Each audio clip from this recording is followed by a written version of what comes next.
4, 5. Hi everyone, my name's Jon France. I'm Head of Industry Security for the GSM Association. The GSM Association, in case you don't know who we are, we represent the mobile industry and the wider ecosystem. I'd like to take a quick opportunity to say thank you to CXO Insight for inviting me to talk today. And I'm going to be sharing at least my personal insights into relationships between CIOs and CISOs and the board, and lovingly the expectation versus reality, which can sometimes and quite often does differ.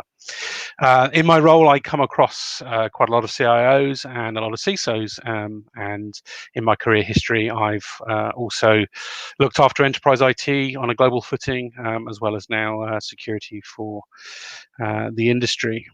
So hopefully I have some insights that you find interesting.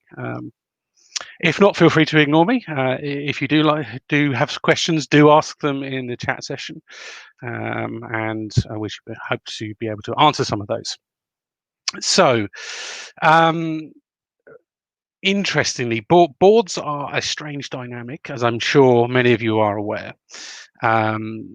They're constructed in very many different ways, and the roles and composition of the board come about for various different reasons.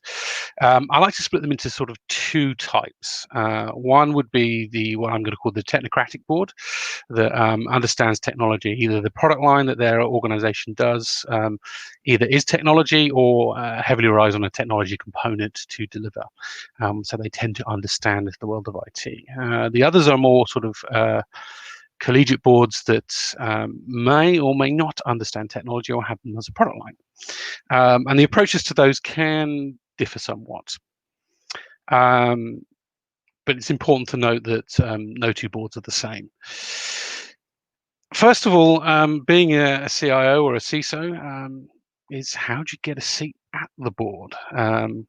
It's a tricky one. They're relatively recent roles in terms of corporate history. So how does the seat become available, become at the top table is a good thing to understand, because it can drive what you do or don't do, or how you communicate to the board. So I understand what I'm really saying is understand how that role came about, and look at its history. Most boards don't really care about technology, it's fair to say. What they do care about is business. That's why they tend to be there. And the premise and their remit is broadly the same no matter which camp or which side they fall into, which is return value to the shareholders, to plan, check, and adjust the trajectory of the business in its planning cycle, to anticipate and protect the business from risks it faces, whether those be internal risk, whether they be environmental risk, or general business risk, and as importantly is to comply with any regulations. So make sure that all of that's done within the law. The CISO and the CIO roles on that can be critical to doing that, but where a typical expectation and maybe a potential disconnect is, in my experience at least, many CIOs or CISOs come in from a technology background and like to speak technology. Not a bad thing in itself, but there's a potential for disconnect, which is the wider board is considering business and not technology. So there tends to be a language gap, and actually successful CISOs and CIOs tend to be able to bridge that gap and explain technical concepts in business language, and with a relevance to the constituent makeup of the board. Other typical differences tend to be around things like direction in investment cases. Sometimes when arguing for a case, we can argue quite a lot on the risk side, which is if we don't do this, bad things happen. Whereas some other members of the board like to look at that value return, which is, okay, so you're telling me it's an insurance cost, which we like to minimize, rather than opportunity cost, which we like to, or the the opportunity to drive the business forward.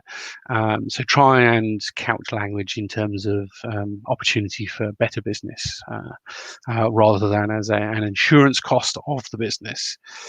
As I mentioned, understanding the history of how the role came about, why it originally was made a board position, whether that was a previous error that caused some kind of fundamental issue in business, whether that be a direct loss, or whether it was the opportunity for those more technologically minded organizations. It's part of the plan and the strategy. So be aware and obviously play that role. Finding value return as a CIO and a CISO is a key capability. So it's not just about protection; it's about enablement as well. And unlike many roles on a board, we tend to have to work in a very horizontal way. And what I mean by that is we have to understand each component of the business, probably in some depth, more so than any other officer type of the board, whether that be a CFO or a chief marketing officer. They obviously understand their vertical very strongly, but may not have to understand all other areas of the business quite in the depth that a CIO or a CISO does. So get across the business is another good one. That prevents another disconnect. Try and keep a good common language, and that's the language of business. If we look at the constituent makeup of a board and some of the roles that exist, the CEO obviously tends to be looking at the shareholder, looking at answerable to the chairman, looking at the performance of the organization. So, talking in those terms to him or her is really quite useful.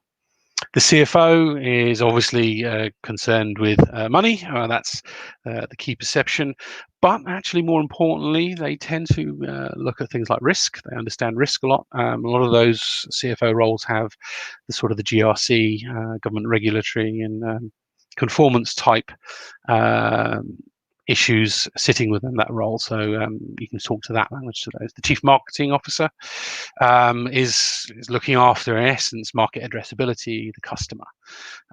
So being the voice of the customer. And then obviously there's some other roles that tend to exist. Chief strategy officer, that's direction of the planning. You might have a chief legal counsel that is actually looking at, in highly regulated environments. Probably natural allies tend to be, I find, the CFO and the chief regulatory or the chief legal officer, and good relationships to have. So that's a few of my observations so far. Hopefully you're finding this insight useful. In terms of sort of just some of the other key things, it's like I say, understand the history of the role and your place within it. Finding your value return, which is why you're valuable to the board and why they see value in you. Being able to do that. Speak, obviously, business language and not technology. Although if the board is so interested, obviously can put some flair into the technical aspects. Shareholder, never forget the shareholder and the customer or the consumer of product. And actually that's where you have a very strong position around protection and enablement. I'll say it again, it's not about tech, it's all about relationships and relationships with the board and the wider organization. So the most successful CIOs and CISOs have good relationships, not only at the board level, but at senior leadership level as well. And are able to translate the technical aspects of their role into business language, into outcomes that ultimately return value. So that's my sort of brief insights. Hopefully they travel across your sector. Some sectors are slightly heavier on the tech, some not so. But where those roles exist, I'll sort of finish off with the core expectations of boards are delivering value to shareholders and protecting that value. And that's the kind of conversation that a CISO and a CIO should have. So do feel free to ask questions, to contact me further if you found this useful. Add some brief insights, and I'm hoping you all stay safe in these times of challenge. More so than ever before, we're digitally distant and working in that method. So our roles are as relevant today as they were yesterday, and I suspect more relevant going into the future. So stay safe, and hopefully you enjoy the rest of the CXO Insight series. And again, I'd like to thank them for the opportunity to speak.